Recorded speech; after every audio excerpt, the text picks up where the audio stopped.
Doctor Baba Saheb Ambedkar Open university.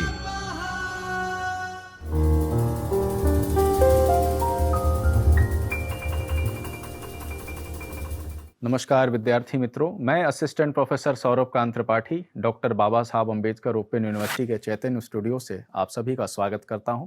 तो प्रिय विद्यार्थियों, पिछली जो हमारी लेक्चर थी उस लेक्चर की श्रृंखला में हमने उपमान प्रमाण के विषय में कुछ जाना था कि नैयायिक जो हुए और अन्य दर्शन जो हुए हमारे वैशेषिक दर्शन, उसके बाद नव्य न्याय, उसके साथ साथ और हमने तर्क भाषा यानी केशव मिश्र के विषय में समझा था कि उनके अनुसार उपमान क्या होता है। तो हमने बहुत सारे सिद्धांत पढ़े, बहुत सारी परिभाषाएं पढ़ी, बहुत सारे उदाहरण देखे। अब हम उसी क्रम को आगे बढ़ाते हैं आज के लेक्चर में। तो जब किसी अज्ञात पदार्थ में किसी ज्ञात पदार्थ के सादृश्य का ज्ञान होता है और उस समय अतिदेश वाक्य, अब अतिदेश वाक्य से समझिएगा अज्ञात पदार्थ, ऐसा पदार्थ जिसका ज्ञान हमें नहीं है।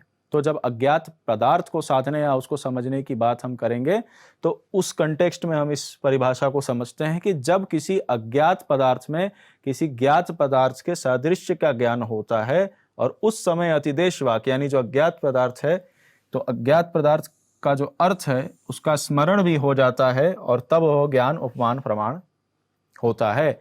यानी कि ज्ञात का प्रयोग एक प्रकार से करके अज्ञात को साधने या अज्ञात को समझने या अज्ञात के ज्ञान को प्राप्त करने की जो पूरी विधि है, जो पूरी हमारी एक योजना है, उसी को हम उपमान प्रमाण के रूप में जानते हैं। यहाँ क्या कह रहा है कि जब किसी अज्ञात पदार्थ, समझिएगा, अज्ञात पदार्थ में किसी ज्ञात पदार्थ के सादृश्य का ज्ञान होता है और उस समय अतिदेश वाक्य यानी अज्ञात पदार्थ के अर्थ का स्मरण भी हो जाता है, तब वो ज्ञान उपमान प्रमाण कहलाता है। यहाँ पे अज्ञात पदार्थ की बात हो रही है, तो अज्ञात पदार्थ में ही जो है कि ज्ञात पदार्थ का भी ज्ञान है।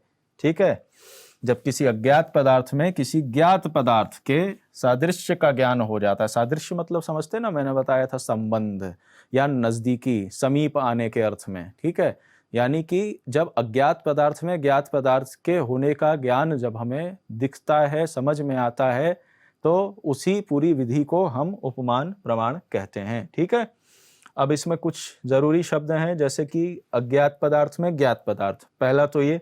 अब इसके बाद सादृश्य, ठीक, तो सादृश्य का ज्ञान होता है और उस समय अतिदेश वाक्य की बात है। तो अतिदेश वाक्य का मतलब हो गया अज्ञात पदार्थ से ही। ठीक है, अब तो अतिदेश वाक्य के अर्थ का स्मरण भी हो जाता है, यानी कि अज्ञात पदार्थ का भी स्मरण हो जाता है, तब वह ज्ञान उपमान प्रमाण कहलाता है। कौन सा प्रमाण कहलाता है? उपमान प्रमाण कहलाता है। ठीक, तो अर्थात उससे उपमिति अज्ञात पदार्थ के नाम की प्रमा का उदय होता है। ठीक है, ठीक, क्या होता है? उससे उपमिति अज्ञात पदार्थ के नाम की प्रमा का उदय होता है। जब हमने प्रमाण मीमांसा शुरू किया था तो वहां पे हमने पढ़ा था कि प्रमाण क्या है, प्रमा क्या है, प्रमाता क्या है। ठीक है, ये सारी चीजें हमने जानी थी। तो प्रमा शब्द आपको हमने भली भांति बता दिया है। तो अर्थात उसके उपमिति यानी कि अज्ञात पदार्थ के नाम की जो प्रमा है उसका उदय होता है। ठीक है, यही पूरी विधि जो है वो उपमान प्रमाण तक पहुंचने की होती है। अब आगे चलते हैं। तो उपमान की प्रक्रिया के 3 चरण होते हैं। ठीक है, तो 3 चरण क्या क्या होते हैं तो हम समझते हैं। जैसे गो सदृश्य पशु विशेष का ज्ञान। ठीक है, गो सदृश्य पशु विशेष का जो ज्ञान है वो पहली प्रक्रिया है। दूसरी क्या है? अतिदेश वाक्य के अर्थ का स्मरण। ठीक है, अतिदेश वाक्य कौन सा? यहां हमने देखा अतिदेश वाक्य। अतिदेश वाक्य का अर्थ क्या था? अज्ञात पदार्थ। ठीक है, तो अतिदेश वाक्य के अर्थ का स्मरण, अतिदेश से मतलब हो गया अज्ञात पदार्थ के अर्थ का जो स्मरण हो जाता है, वो दूसरी प्रक्रिया है किसकी? उपमान की। ठीक है, 3 चरणों में से दूसरी प्रक्रिया हो गई।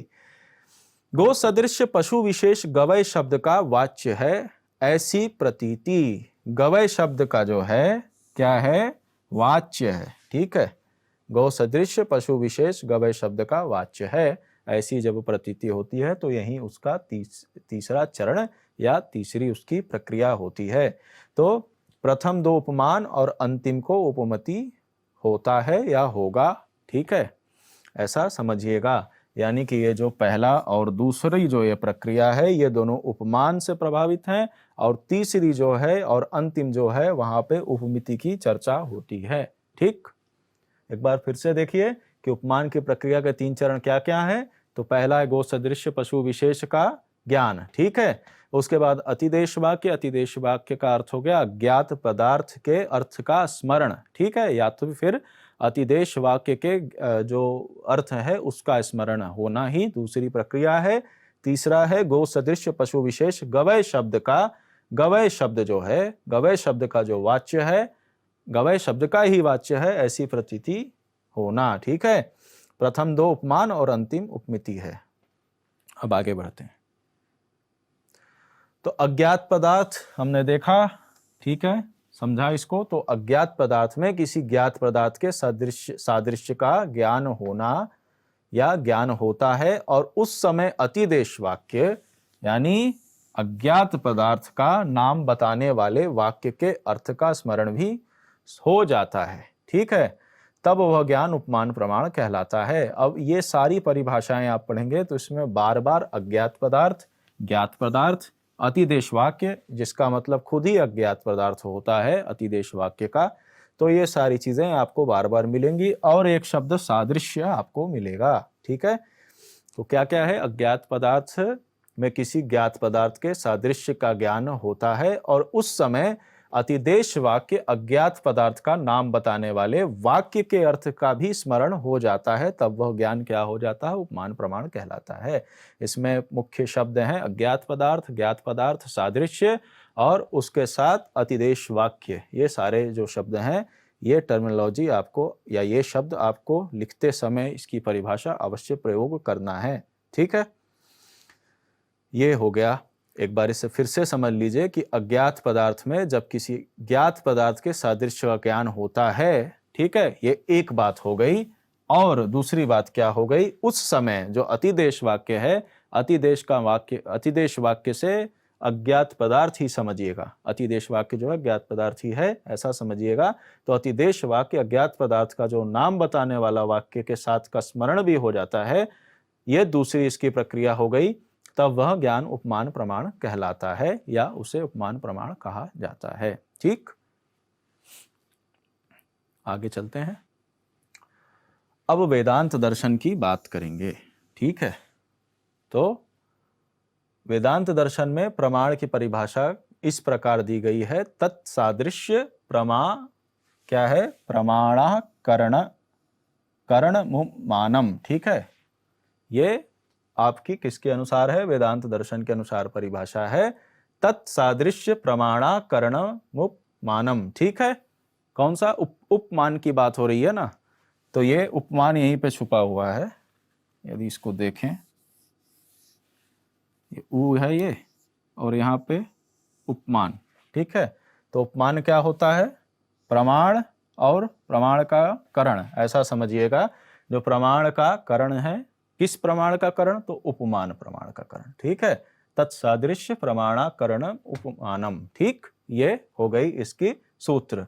तो अर्थात सादृश्य प्रमा के करण को उपमान प्रमाण कहते हैं। किसको, सादृश्य प्रमा, ये एक नया शब्द आया। सादृश्य जो प्रमा है, तो सादृश्य प्रमा का जो करण है उसी को उपमान प्रमाण कहते हैं, ठीक है। यानी कि आप ये समझिए कि आपका, हमने पिछले उसमें देखा कि एक होता है अज्ञात पदार्थ और दूसरा होता है ज्ञात पदार्थ, ठीक है। तो ज्ञात और अज्ञात पदार्थ, ये दो चीजें हमने समझी, तो इन्हीं के बीच में संबंध होता है एक प्रकार का, जिस प्रकार से हम उपमान को समझते हैं, यानी अज्ञात में से ही ज्ञात वस्तु का उदय समझते हैं। तो वही चीज यहाँ पर है कि सादृश्य प्रमा, यानी अज्ञात और ज्ञात के बीच में जो संबंध है, ठीक है, या फिर जो समीपता है, तो वही सादृश्य है। वो क्या है, सादृश्य प्रमा, वही उसी को कहा जाता है। तो सादृश्य प्रमा के करण को उपमान प्रमाण कहते हैं, ठीक। तो जब हम किसी पदार्थ को देखते हैं तो इस देखे गए पदार्थ के साथ स्मृत पदार्थ, ठीक है, स्मृत, स्मृति से स्मृत, तो स्मृत पदार्थ के सादृश्य का जो ज्ञान हमें होता है वह उपमान प्रमाण होता है। या तो इसको समझ लीजिए, इसको समझ लीजिए, एक भी समझ लेंगे तो सब कुछ अपने आप समझ में आ जाएगा। ठीक है, जब हम किसी पदार्थ को देखते हैं तो इस देखे गए पदार्थ के साथ स्मृत पदार्थ के सादृश्य का जो ज्ञान हमें होता है वह उपमान प्रमाण होता है। ठीक है, अर्थात सादृश्य प्रमा के करण को ही उपमान प्रमाण कहते हैं। ये सरल अर्थ में बिल्कुल है कि सादृश्य प्रमा जो होती है, अब सादृश्य प्रमा क्या है, तो अज्ञात वस्तु जो है और जो ज्ञात वस्तु का जो ज्ञान है, अज्ञात से ही ज्ञात का जो ज्ञान है उसका जो सादृश्यता उसके अंतर्गत या उसके अंतर्गत निहित है वही सादृश्य प्रमा कहलाती है। तो इसका सादृश्य प्रमा के करण, करण का मतलब होता है कि उसको समझने के लिए किसी साधन की हमें उपयोग होता है या उपयोगिता होती है या आवश्यकता होती है, तो वो जो साधन है वही करण होता है। तो सादृश्य प्रमा के करण यानी कि उसको समझने के लिए जिसका हमने आलंबन लिया वही जो उपमान प्रमाण होता है। ठीक है, वही आलंबन। ठीक, तो आगे बढ़ते हैं। क्या है यहां,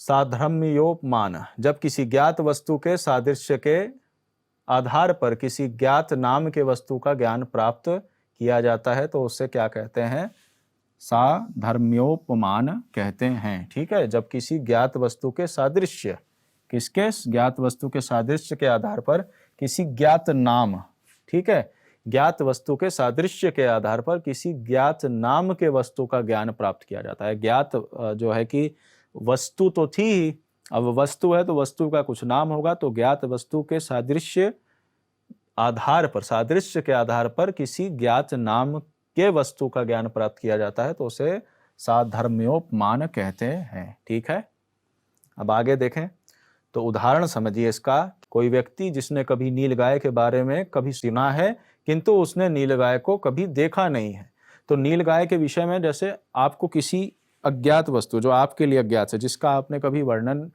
सुना है बस, ठीक है, लेकिन देखा नहीं है, जैसे मैंने बता दिया कि ये वस्तु ऐसी ऐसी दिखती है, ठीक है, तो वो जो मैंने आपको ज्ञान दिया कभी कि ये वस्तु इस प्रकार से दिखती है, अब जब आप उसका साक्षात्कार करोगे या जब आप उसको प्रत्यक्ष देखोगे, उसका दर्शन करोगे, तो आप पूर्व जो आपका ज्ञान था, ठीक है, उसका अनुमान लगा करके आप ये बता दोगे कि अच्छा ये नीलगाय है। तो यहाँ उदाहरण में यही है कि जिस प्रकार कोई एक ऐसा व्यक्ति है जिसने नीलगाय के विषय में चर्चा सुनी है लेकिन उसने कभी प्रत्यक्ष नीलगाय को देखा नहीं, अब क्या है कि उस व्यक्ति के सामने जब कभी नीलगाय प्रत्यक्ष आती है तो वो उस ज्ञान के आधार पर जो उसने सुना था वो समझ जाता है कि अच्छा सामने आने वाला पशु ये नीलगाय ही है। ठीक है, यही इसका उदाहरण है, तो यही साधर्म्योपमान कहा जाता है। ठीक है, ठीक, आगे चलें। तो आज के लिए इतना ही रखते हैं प्रिय विद्यार्थियों, अब अगले वीडियो लेक्चर में मिलेंगे, तब तक के लिए नमस्कार।